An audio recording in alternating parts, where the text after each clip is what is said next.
Hello everyone, my name is Manuel Jimenez.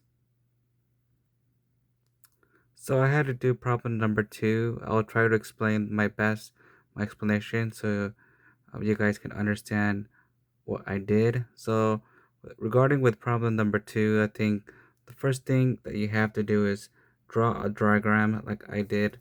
Draw a picture of a cylinder, um, what is being said to better understand they're trying to say in the problem. So this is what I did. I drew the cylinder. I labeled everything. The height, 10 meters. And the problem says that the radius is 5 meters. So that's where I label it. You know.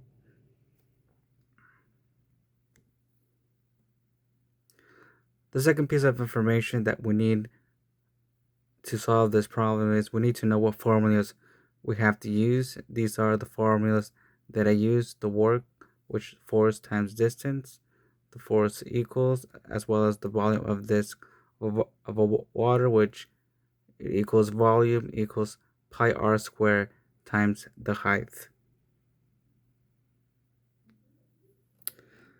The next step that I did right here was to find the radius of the height using the similar triangles. I drew a little triangle, as you can see, and then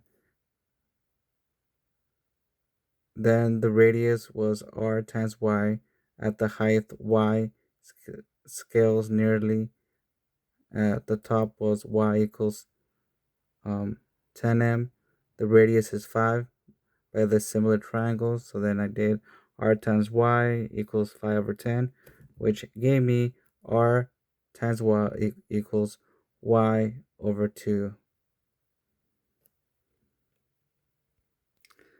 The next step that I did was I had to find the volume of the thin slice, and for that one I did dB equals pi times ry squared, and then I set up dy equals pi pi y squared over 4 d of y, and then from there I did the mass of the weight of the slice.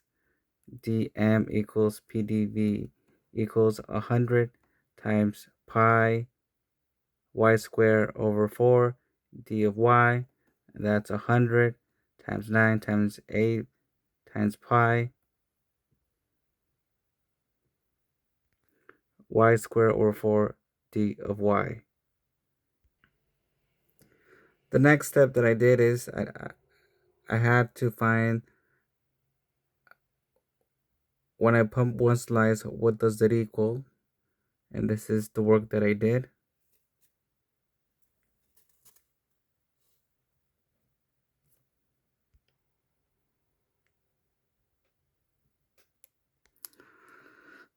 The final step, I would say, towards getting the final answer is now putting everything together and now calculating it, um, completing the work, and put it into integral form to find the answer. And as you can see, this is the work that I did.